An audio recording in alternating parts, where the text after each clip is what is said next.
नाबालिग बच्ची थी, उनका शव प्राप्त हुआ था। उसी आलोक में कांड दर्ज किया गया था और हम लोग इस केस को इन्वेस्टिगेट कर रहे थे। आज सुबह इसमें 4 लोगों की गिरफ्तारी और की गई है, जिसमें से एक जो नामजद अभियुक्त था, जिनका नाम संजय राय है, जो इस घटना के मुख्य अभियुक्त थे, उनकी गिरफ्तारी की गई है। अररिया जिला है वहाँ के पास से। नमस्कार, आप फर्स्ट लुक बिहार देख रहे हैं और मैं हूं अभिषेक रंजन। बीते दिन मुजफ्फरपुर के पारू थाना क्षेत्र में नाबालिग छात्रा हत्याकांड मामले में पुलिस ने अब उद्भेदन कर लिया। आपको बता दें कि इस मामले में पुलिस ने कुल 5 लोगों को अब तक गिरफ्तार किया है, जिसमें मुख्य आरोपी संजय राय को भी गिरफ्तार किया गया। आपको बता दें कि संजय राय को भगाने वाले एक आरोपी को बीते दिन ही पुलिस ने गिरफ्तार किया था और आज जो है 4 आरोपी को गिरफ्तार किया गया है। पुलिस का कहना है कि इसमें 2 लोग और शामिल है, उसकी भी गिरफ्तारी के लिए छापेमारी की जा रही है। पूरे मामले में देखिए कि मुजफ्फरपुर के एसएसपी राकेश कुमार ने प्रेस वार्ता करते हुए जानकारी दी है। क्या कुछ कह रहे हैं मुजफ्फरपुर के एसएसपी राकेश कुमार, पहले आप वो सुनिए। 12 अगस्त को पारू थाना के अंतर्गत एक गांव है लालू छपरा, वहाँ एक बड़ी संवेदनशील घटना घटित हुई थी, जिसमें एक नाबालिग बच्ची थी, उनका शव प्राप्त हुआ था। उसी आलोक में कांड दर्ज किया गया था और हम लोग इस केस को इन्वेस्टिगेट कर रहे थे। इसमें एक एसआईटी गठित की गई थी, एसडीपीओ सरैया चंदन उनके नेतृत्व में, जिसमें हम लोगों के डीआईयू की टीम, उनके जो प्रभारी हैं लाल किशोर वो, और जो पारू के थानाध्यक्ष हैं मोनू कुमार, जो कि उस कांड के अनुसंधानक भी हैं, लगातार सक्रियता से इस केस में हम लोग लगे हुए थे। इस केस में घटना के 3 दिन उपरांत एक व्यक्ति की गिरफ्तारी की गई थी, जिनका नाम मिथिलेश राम था, जिसके बारे में आप लोगों को मैंने पूर्व में सूचना भी दी थी। आज सुबह इसमें 4 लोगों की गिरफ्तारी और की गई है, जिसमें से एक जो नामजद अभियुक्त था, जिनका नाम संजय राय है, जो इस घटना के मुख्य अभियुक्त थे, उनकी गिरफ्तारी की गई है। अररिया जिला है वहाँ के पास से। इसके अतिरिक्त 3 और अपराधकर्मी इसमें गिरफ्तार किए गए हैं, जो उनके सहयोगी के रूप में थे, जिसमें एक का नाम पंकज पासवान है, दूसरे का नाम चुन्नू है और तीसरे का नाम मुन्ना पासवान है।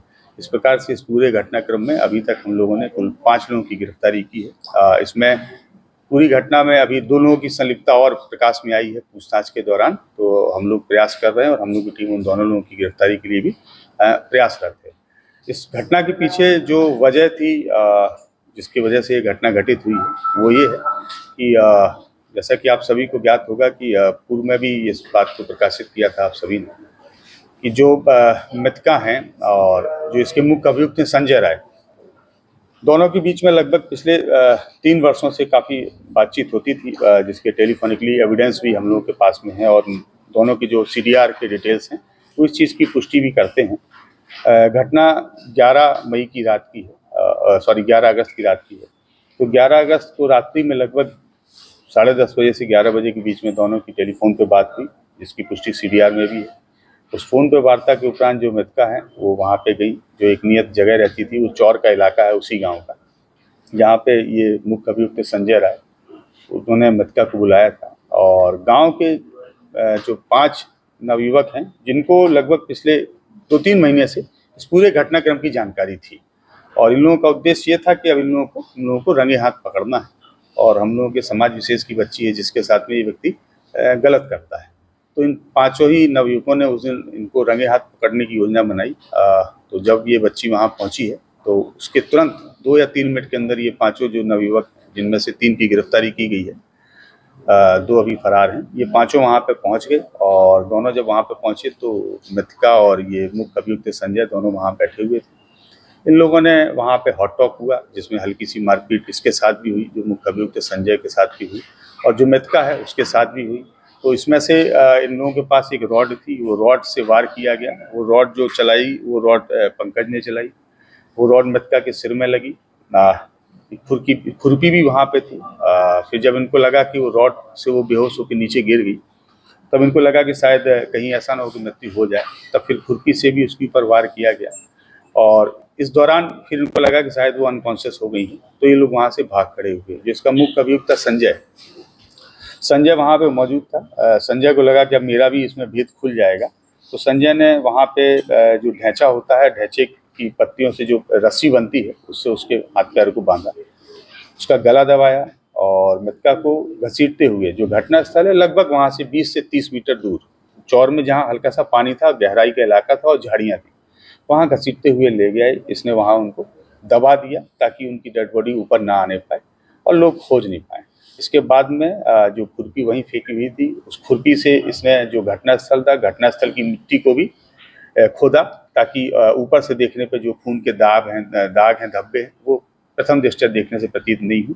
इसके बाद ये अपने एक जो सहयोगी है जिसकी गिरफ्तारी पहले की गई है, मिथिलेश, और बुलेरो से उसके साथ में भागा और भाग के छपरा गया। फिर ये लगातार भागते रहे, मोबाइल इनका बंद रहा, हम लोग लेकिन ट्रेस करते रहे और फाइनली जो है इनकी आज सुबह गिरफ्तारी वो अररिया से हो गई है। हम लोगों ने इस कांड में अभी तक जो चीज़ें जब्त की हैं वो एक हथियार जो खुरपी है उसको जब्त किया है हमने। इसके अलावा जो वाहन है बुलेरो जिससे भागे थे उसको जब्त किया है। 4 मोबाइल फ़ोन हैं जो इन्हीं अभियुक्तों के हैं, वो हम लोगों ने जब्त किए हैं और इसमें अभी 2 अपराधकर्मी फरार हैं जिनकी हम लोग गिरफ्तारी के लिए प्रयासरत हैं। और इसके अतिरिक्त कुछ अन्य एग्जिबिट्स भी हैं जो हम लोगों को अभी सीज करने हैं, जिसके लिए हम लोग सर्च अपना जारी रखे हैं। उम्मीद कर रहे हैं कि कल शाम तक इसमें हम लोगों को कुछ और बरामदगी और गिरफ्तारी भी होगी, जिससे हम आप लोगों को अवगत कराएंगे कि उसी गाँव के। घटना के बाद ये लोग दूसरे जिले में रह रहे थे?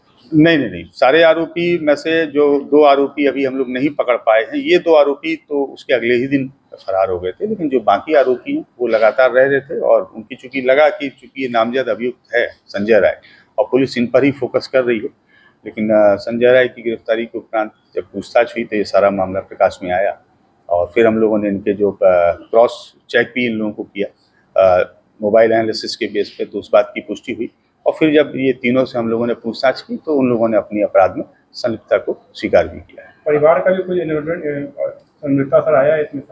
नहीं, परिवार के लोगों का नहीं आया है। जैसे कि कॉल डिटेल्स में आया था, कुछ समाचार पत्रों ने प्रकाशित भी किया था, तो उसमें जो मृतका की बड़ी बहन है उनका चूंकि शुरू से एक स्टैंड था कि हम लगातार घर में थे, लेकिन उनका मोबाइल लगातार मूव किया था। पुलिस के अनुसंधान में बात प्रमाणित हो चुकी है, तो उस दिन वो घर पे नहीं थी और वो हम लोगों के इन्वेस्टिगेशन के हिसाब से बगल में ही एक मंदिर है, वहाँ जल चढ़ाने के लिए गई थी। वो लगातार संपर्क में भी रही हैं और अन्य लोगों से भी बात की है। उन रात्रि में उनकी जिन जिन लोगों से बात हुई है, हमने सारे लोगों को टच किया है, तो उन लोगों ने भी इस बात की पुष्टि की है कि हाँ, ये जो फ़ोन कॉल्स हुए हैं वो कांवड़ यात्रा के क्रम में फ़ोन कॉल्स हुई। पुष्टि ना तो मेडिकल में हुई है, ना ही इन दोनों से पूछताछ के दौरान हुई है। इसके अलावा जो वैज्ञानिक स्वैब की रिपोर्ट्स आई हैं, उस रिपोर्ट में भी इस प्रकार की कोई पुष्टि नहीं हुई है।